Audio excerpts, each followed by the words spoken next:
What's up, flow getters? My name is Danielle. Before I take you through this really fun balance sequence, I just wanted to give you a little bit more information on the neurology behind balance. Now, our balance is actually connected to one of our 5 major senses.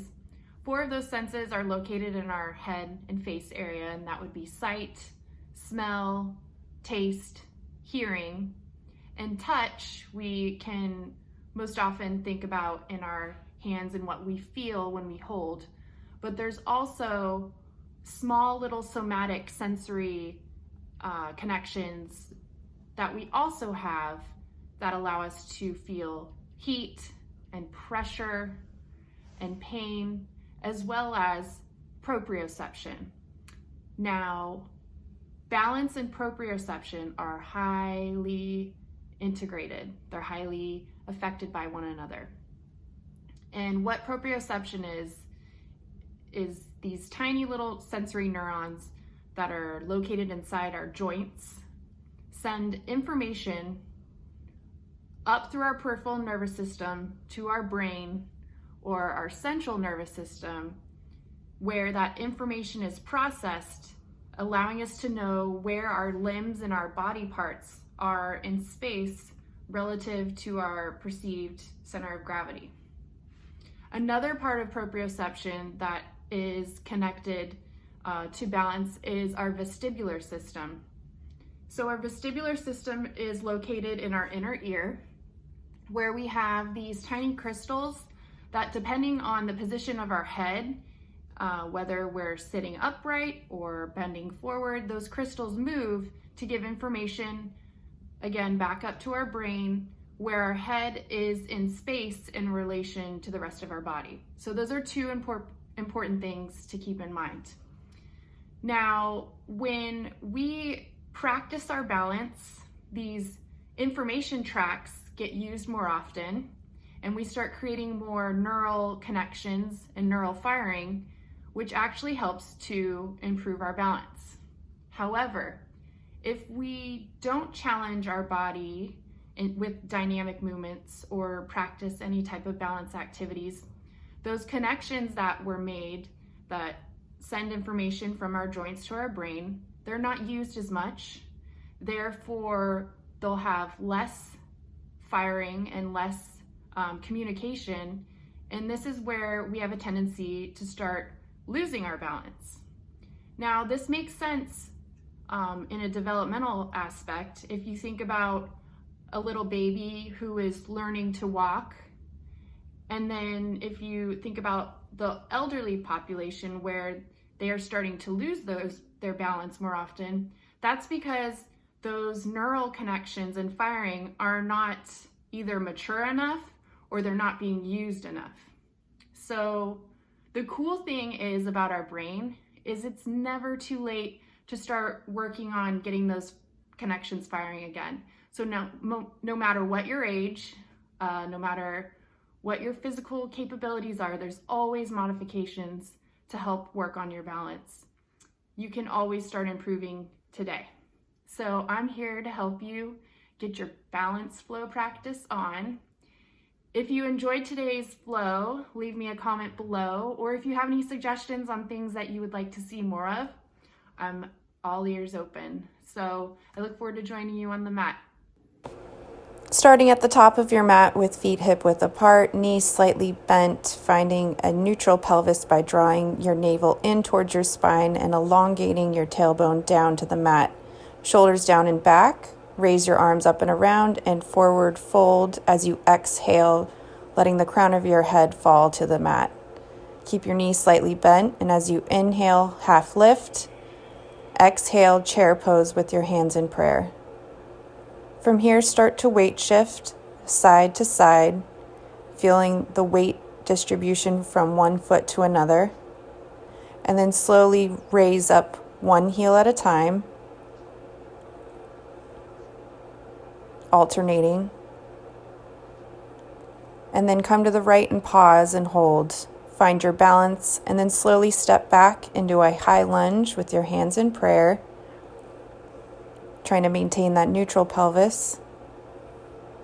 Slowly lower down into a low lunge, uncurl the toes, raise your arms up, and as you hinge forward at the hips, trying to find length in your spine. Reach your right arm down to the mat, left arm to the ceiling, simple twist. Bringing your left arm down, hands back into prayer, curl the back toes, and lift up back into high lunge. And slowly step forward back into chair. Switching to the other side, alternating heel lifts, weight shifting side to side. Pause on the left, find your balance, and then slowly step back into a high lunge with your hands in prayer. Lower down to low lunge, uncurl the back toes, raise your arms up, hinge forward at your hips while finding length in your spine. Bring your left hand down to the mat, right up to the ceiling, simple twist.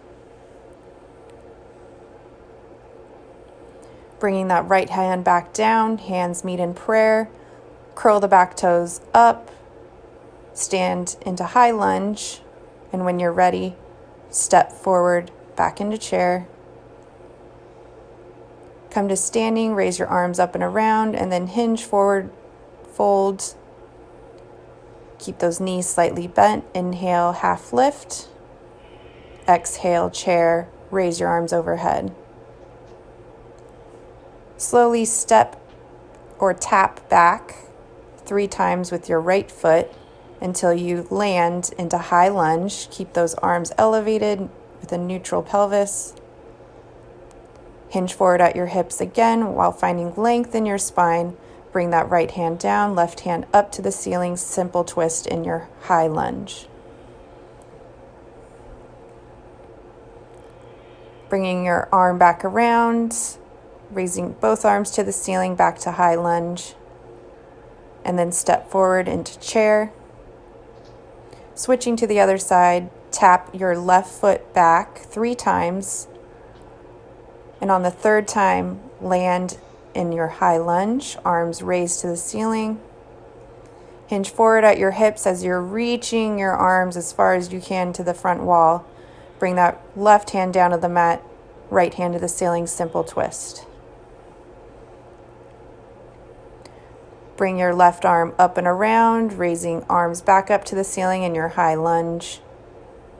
And step forward, back to chair, come to a standing position, and bow forward as you exhale, forward fold. Keep into forward fold.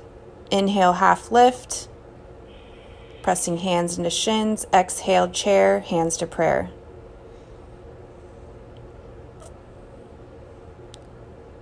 Come into a standing position. Bend your right knee as you lift your foot off the ground and hinge forward at your hips. As you press your heel to the back wall, coming into Warrior 3, you may choose to use blocks for balance. Trying to create energy from the heel of your foot to the crown of your head. And if you feel confident, you can bring your hands to prayer. Slowly come to standing, bring that right leg through into standing single leg Tadasana. Moving into eagle arms, right arm underneath left and right leg over your left leg. Slowly lower your hips, and if you choose to, you can hinge forward to touch elbows to knees. Coming back up.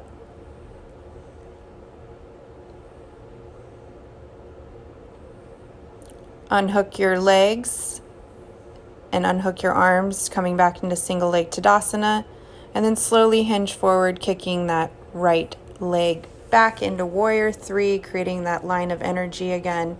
And then slowly lower into a high lunge.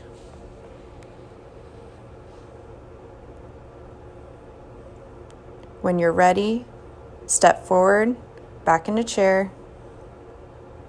Take a few breaths, come to standing, raise your arms up and around, and then forward fold as you exhale. Half lift, inhale, hands to shins, and then exhale into chair. Single leg Tadasana on the other side. Bend that left knee with your heel pressing back towards the back wall as you extend the leg and hinge forward, creating that line of energy from the heel of your foot to the crown of your head. Use those blocks if you need.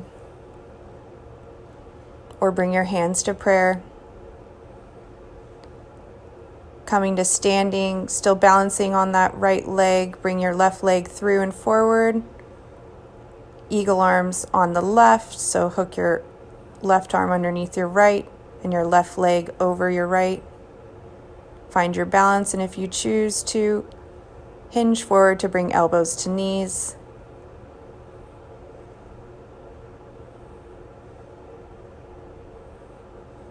Remember to breathe. Good. Unhook your arms, hands into prayer, and then hinge forward one more time to come into Warrior 3 again, creating that nice line of energy, and then slowly step back into High Lunge. Bring your left foot to meet the right in chair, come to standing, arms up and around, and then hinge forward as you exhale into forward fold. Half lift, inhale. Exhale, chair with your arms lifted. Come into standing with your arms elevated and then back down as you exhale into a forward fold. Find your blocks and then step back into pyramid, trying to keep both hip points square to the front wall, feet pointing forwards. You may choose to bring your hands to prayer if you find balance and stability in this pose. Arms back into airplane, and then come into a single leg standing Tadasana with your arms elevated. Hook your right ankle over your left thigh into a standing figure 4 balance stretch. You may modify this pose possibly with tree if you need to. Hands back up towards the ceiling in a single leg stance, and then come back into standing and shake it out. Raise your arms back up, hinge forward into forward fold as you exhale, and come into a half lift. Step back with your left foot into pyramid, keeping those hip points square to the ceiling. Feet about hip width apart, toes forward. Trying to find a length in the spine, so keep a slight dip in your chin. You may choose to bring your hands to prayer.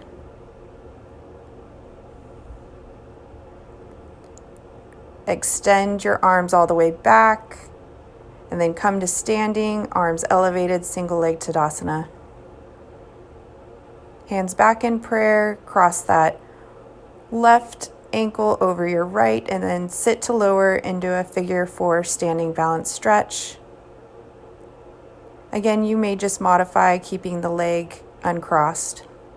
Come back into a standing single leg Tadasana, and then rest. Raise your arms up and forward. Forward fold, exhale, head to the mat. Half lift. Widen out those feet and then slowly lower into your yogi squat. Hold and take a few deep breaths and reconnect to your breath. And then slowly take a seat and spinal curl down slowly to your mat. Now we're going to transition into an inversion. So you may choose to do supported shoulder stand or legs up on the wall using a block or a bolster. If you would like to progress your practice, you can take the block away and use a supported shoulder stand using your hands on the small of your back. Try to keep length in your chin by drawing your chin up and away as you hold and breathe. And then slowly lower your hips back to the ground, one vertebrae at a time. keeping your knees bent, and then slowly extend one leg, then the other, and come into a resting posture, Savasana.